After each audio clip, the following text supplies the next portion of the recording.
Les gars, on a déjà signé. J'ai l'honneur.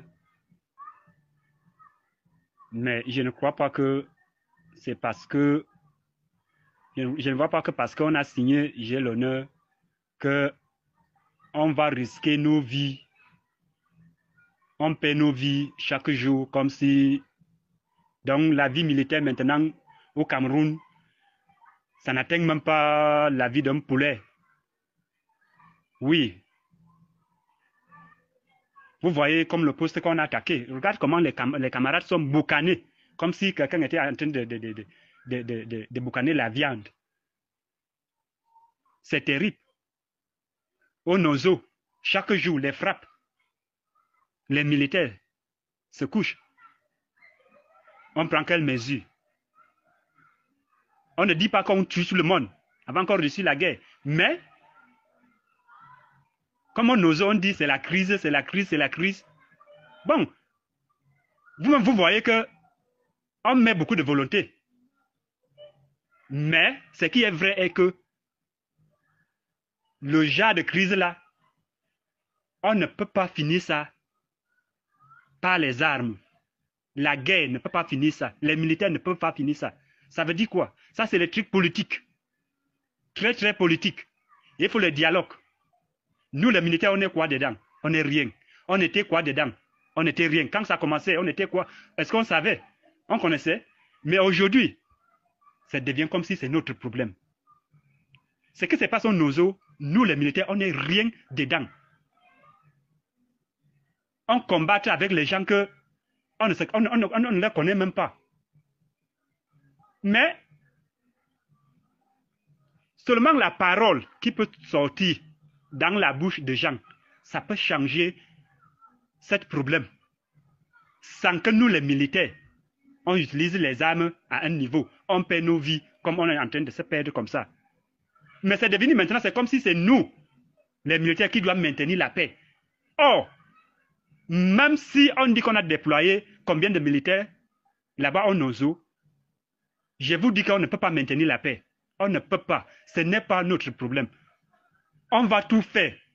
On a autant fait. On a changé quoi? Ça aggrave. Les gars développent les méthodes chaque jour. Les technologies, ça augmente chaque jour. L'équipe paie, c'est nous. Les gens restent au bureau. Ils chantent. Quand ça arrive, ils n'étaient pas vigilants. Ils avaient abandonné le poste. Ils buvaient le vin. Ils étaient partis chercher les femmes. C'est à nous qu'on dit ça. Ils sont sur le terrain avec nous? Non. Mais tous les mots durs, ça sort. Le poste même, quand on a attaqué là-bas, à l'extrême nord, nous, on a fait le poste après le poste là. Que toute l'inspection est sortie de Mora. Que l'armée a envoyé, ou dit le gouvernement. Ils sont arrivés dans notre poste. Eux-mêmes, ils ont vu là où nous on était. On sortait de l'argent dans notre poche. On payait les villageois, y compris nous-mêmes, pour faire les postes de combat. Dur, on creuse le sol. Parce que c'est nos vies. On avait décidé de faire, tout le monde a cotisé l'argent. Et chaque fois, on cotisait l'argent pour faire les postes de combat. Parfois, tu es même malade, tu pars, on te dit même qu'il n'y a même pas le paracétamol. Tu es obligé d'aller soit dans un petit village pour chercher les comprimés à boire. Ne bois pas alors. Tu vas faire comment? Tu vas aller chercher.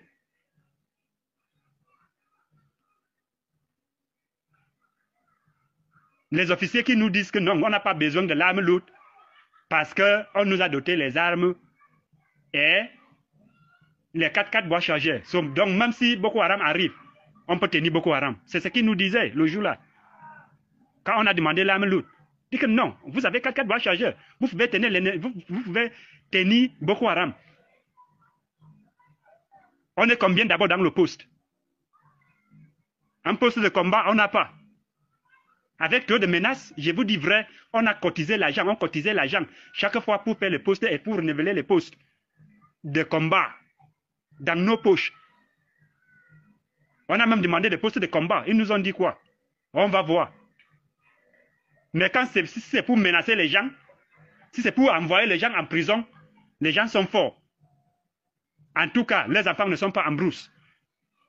Eux-mêmes, nous ne sommes pas en brousse avec eux. Ils ne connaissent même pas comment ça se passe. Tout le monde lit dans les journaux. Ils voient à la télé. Tout le monde maîtrise déjà. Quand ils viennent nous parler, c'est comme si on dormait là-bas à l'extrême nord avec eux. L'extrême nord que tu pars en tant que militaire, tu peux faire une mission. Un an, en tant que militaire, tu peux faire une mission, un an international, tu rentres. Tu es incapable de dire à tes enfants que mes enfants, je suis rentré. Voilà quand même peut-être, je vais m'acheter un terrain. Je vais m'acheter un tôle. C'est la mission que je suis parti faire pour un an qui m'a donné ça. On part faire des mois au Nigeria pour l'offensif. Vous rentrez avec quoi? Rien. On vous menace même. Donc vous voyez, nos vies ne les servent à rien. Si vous voulez mourir, vous n'êtes pas nos enfants. Ça ne les concerne pas. Ça va donc changer comment? Surtout qu'en Afrique, aujourd'hui, on a les leaders qui savent déjà que non. C'est derrière la guerre qu'on profite. C'est derrière la guerre qu'on s'enrichit. En tout cas, il y a les militaires qui vont mourir sur le terrain. Nous, on gère l'or. Vous voyez un peu ça? On va donc s'en sortir comment? Vous voyez comment la force? Pour avoir même la dotation, une mission internationale, c'est un problème. Il y a les gens pour avoir même une tenue, c'est un problème. C'est normal. Le jour qu'on fait, tu fais un petit truc, tu vois seulement le message. On t'a mis en désertion. On a coupé ton salaire. On a coupé ta prime. Et ainsi de suite. Ils sont où? Au bureau. Ils font tout le travail là. Nous sommes où? En brousse. Quand on passe au nombre. Quand on rentre, on perd beaucoup de camarades. On vient toujours les trouver au bureau. Tu rentres même avec quoi? Rien, les mains vides. Tu es même à la force, là où tu dis à ta famille que je suis en mission internationale pour un an. Les petits problèmes, tu n'arrives même pas à résoudre. Mais tu es en mission pour un an, en tant que militaire. Est-ce que c'est normal? On meurt comme les poulets.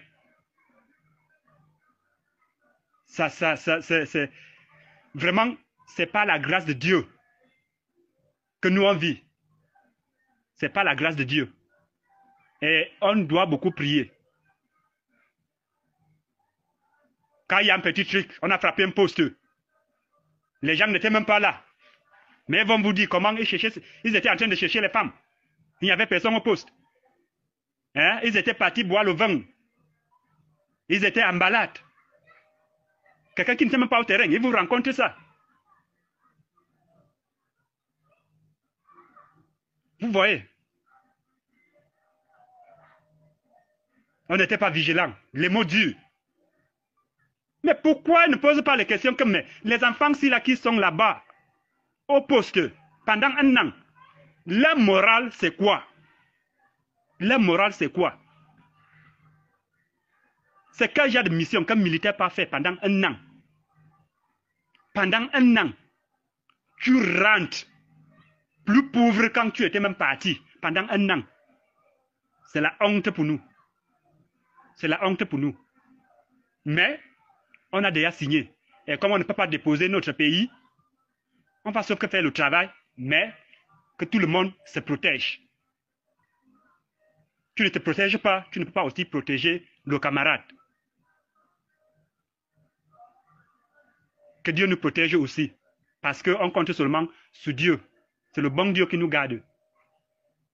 Ça ne va pas vraiment. Ça ne va pas. Regarde nos zones, on a déjà perdu combien de militaires. On continue à perdre. Voilà la force qu'on dit qu'on a créée. Combien de pays? Jusqu'à aujourd'hui, un État au Nigeria que Boko Haram a pris. On est incapable de prendre même un tiers de cet État que Boko Haram a pris. Nous sommes incapables de baisser même la tête de Boko Haram. Mais tu entends un costaud nom, la force multinationale mixte. On profite même quoi derrière ça? Rien. Mais quand on rentre, on paie les camarades. Tu es même malade en plus. Pourquoi on vient te chercher même? C'est un problème. Mais le jour qu'on attend que oui, on a frappé, ils sont morts. Tu vas voir une commission qui vient là-bas. Elle a ses mille, elle a la gendarmerie. On entend le chef de poste. On fait ceci, cela. Tu es déjà parti, tu es déjà parti. Pourquoi les mêmes gens ne viennent pas aussi au terrain pour voir que non? C'est qu'on vous a donné au poste n'est pas suffisant. Là où vous êtes basé, la situation de là-bas où les conditions ne sont pas bien.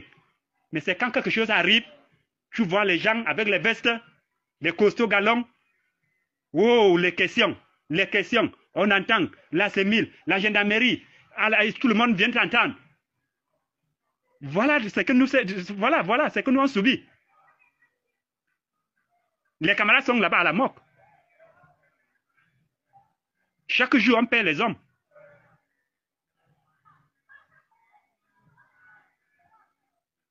J'ai dit encore que le bon Dieu nous protège et que chacun se protège. Tu te protèges, tu serais aussi capable de protéger ton camarade qui est à côté de vous et qu'on ne perd pas le moral. Je n'ai jamais suivi quelqu'un demander que voilà votre moral, c'est comment? Vous êtes à la force là, à la fin, vous êtes même rentré comment? Rien. Ça part même où? On ne sait pas. Qui gère même ça? On ne sait pas. On ne fait que mourir. On meurt pour qui? Pour notre pays. Mais, c'est bizarre. C'est bizarre. On tient seulement fort, les gars. On tient seulement fort. On a déjà signé. On reste toujours militaire. Ça va aller. Ça va aller. Un jour. Dieu va, si la guerre là va finir, ok. Dieu va nous aider, ça va finir. Si ça ne va pas finir, ok, on continue à faire la guerre. Mais, pour dire vrai, tout le monde doit mettre dans sa tête que le Cameroun, l'état qu'on traverse maintenant, c'est difficile. Et ça va durer. Et si on ne fait pas l'attention, ça va augmenter. Mais nous, les militaires, nous sommes rien dedans. Nous sommes rien dedans. On ne peut prendre aucune décision. Parce que si c'est qu'on prend les décisions, ça, soit on va finir nos populations, soit nous-mêmes, on va plus perdre nos vies, ou ça va compliquer les situations. Nous sommes rien dedans, mais c'est nous qui paie chaque jour. C'est nous qui paie chaque jour. Comme d'autres qui sont morts. Maintenant là, tu laisses ta famille à qui? Le jour qu'on t'enterre, on va donner quoi à ta famille? Le salaire, on coupe. En tout cas, tu es déjà mort. La famille reste souffle. C'est bizarre.